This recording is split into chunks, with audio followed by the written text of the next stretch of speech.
Hi guys, இப்போ நான் இன்னைக்கு பிரிஞ்சி சாதம் செய்ய போறேன். பார்க்கலாமா? வாங்க. தேவையான அளவு எண்ணெயை ஊற்றிக்கிங்க.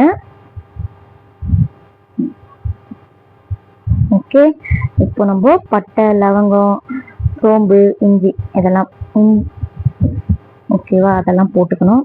அடுத்தது நம்ம எடுத்து வச்சுக்கிறது தக்காளி, வெங்காயம், பீன்ஸு, கேரட்டு, பச்சை மிளகாய். ஓகேவா, இப்போ நம்ம போட்டுக்கிறது 3 பட்டை, 2 பிரிஞ்சி இலை, ஏலக்காய் 2, ஓகேவா, லவங்கம் ஒரு 3, சோம்பு 1 ஸ்பூன் போட்டு அது கொஞ்சம் பொரிக்கணும். அடுத்தது நம்ம ஆனியன் கட் பண்ணிட்டு பச்சை மிளகாய், ஓகேங்களா, இதை போட்டுக்கணும். இது போட்டுட்டு நல்லா மிக்ஸ் பண்ணுங்க.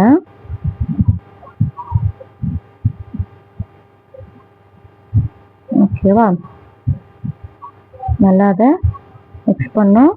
கொஞ்சம் ஃபாஸ்ட்டாக வச்சுக்கோங்க. அது கொஞ்சம் கலர் மாற வரைக்கும் அப்புறம் ஸ்லோ பண்ணுங்க.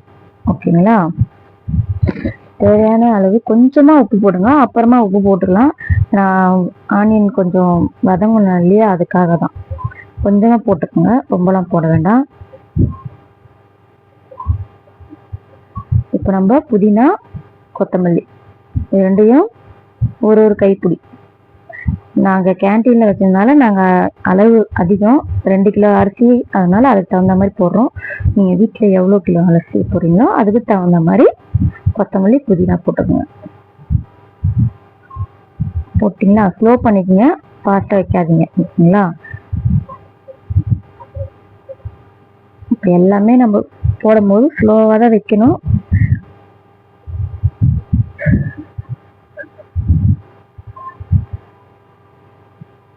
அடுத்தது நம்ம தக்காளி, காயெல்லாம் கொஞ்சம் வேக வேண்டியது இருக்கு. நம்ம குக்கரில் போடுறதுனால நம்ம எல்லாத்தையும் ஒன்றா போட்டுக்கலாம். இப்போ இது குண்டாலையும் போடுறதுனால நம்ம எல்லாத்தையும் போட்டு வேக வைக்கணும். ஏன்னா சீக்கிரம் நாங்கள் செய்ய வேண்டியது இல்லை, அதனால தான் நாங்கள் இப்போது சீக்கிரம் செய்ய வேண்டியது. அதெல்லாம் எல்லாமே போடணும். கேரட்டு, பீன்ஸு, அப்புறம் மீன் மேக்கர், ஓகேங்களா, பட்டாணி, இதெல்லாம் போட்டுட்டு நல்லா நம்ம தக்காளியோட மிக்ஸ் பண்ணணும். மிக்ஸ் பண்ணிட்டு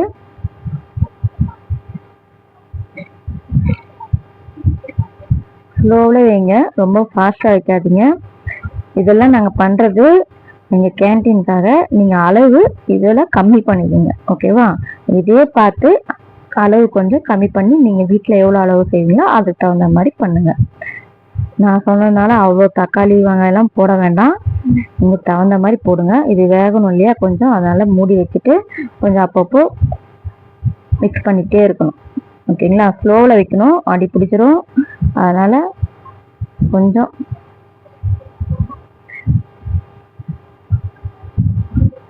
அப்பப்போ கொஞ்சம் மூடி எடுத்து வச்சுட்டு நல்லா கலரி விடுங்க.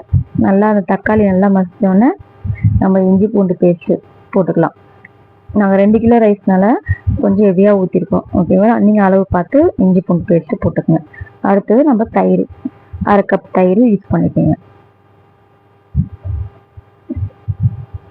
அது போட்டு முடிச்சோன்னா நம்ம மிளகாத்தூள் போட்டுக்கணும். 2 ஸ்பூன் நாங்கள் போட்டிருக்கோம்.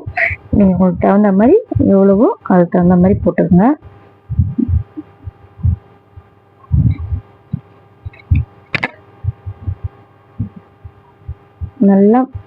நல்லா மிக்ஸ் பண்ணிடணும். ஸ்லோவாக வைங்க, தயவு செஞ்சு ஃபாஸ்ட்டாக வச்சுட்டு அடிப்பிடிச்சிக்க வேண்டாம். குண்டால செய்கிறவங்களுக்கு இது இந்த மெத்தடு. குக்கரில் செய்யணும் ரொம்ப ஈஸி, அதனால் அது கஷ்டம் இல்லை. இதில் செய்கிறது தான் ரொம்ப கஷ்டம். அதனால் அடிப்பிடிக்காமல் பார்க்கணும். நல்லா மிக்ஸ் பண்ணுங்கள். எண்ணெய் வெளியே வரணும். அந்த எண்ணெய் பிரிஞ்சு வெளியே வந்தால் தான் நம்மளுக்கு சூப்பராக இருக்கும். அதனால் இப்போ அளவாக தண்ணி ஊற்றணும். அளவு தண்ணி ஊற்றிக்குங்க. அது நல்லா கொஞ்சம் கொதி வரணும். தேவையான உப்பு போடுங்க. ஆனியன் போடும்போது நீங்கள் உப்பு போட்டீங்க, அதுக்கு தகுந்த மாதிரி உப்பு போட்டுக்குங்க. ஓகேவா, அதை மூடி வச்சோடனே கொதி வரும். அப்போ நீங்கள் உப்பு கொஞ்சம் இப்போ பார்க்கலாம், பார்த்துட்டு கொஞ்சம் ஒரு புள்ளி அதிகமாக தான் இருக்கணும். ஏன்னா ரைஸ் போடும்போது நம்ம அந்த ஈக்குவலாக ஆகிடும். ஓகேங்களா, எப்பவுமே கலர்ன சாப்பாடு மட்டும் தண்ணி எல்லாம் மிக்ஸ் பண்ணி தண்ணி ஊற்றும் போது தான் அந்த உப்பு பார்க்கணும். ஒரு புள்ளி அதிகமா இருக்கணும், அப்பதான் நல்லா இருக்கும். அந்த எண்ணெய் பிதுங்க பார்த்தீங்களா, எண்ணெய் சைடில் வருதா, அந்த எண்ணெய் சைடில் வரணும். அதுக்கு தகுந்த மாதிரி நல்லா கொதிக்கணும். காய் இப்போ வெந்துச்சா இல்லையான்றது நம்ம இப்போ பார்க்கலாம். அது ஓகேங்களா.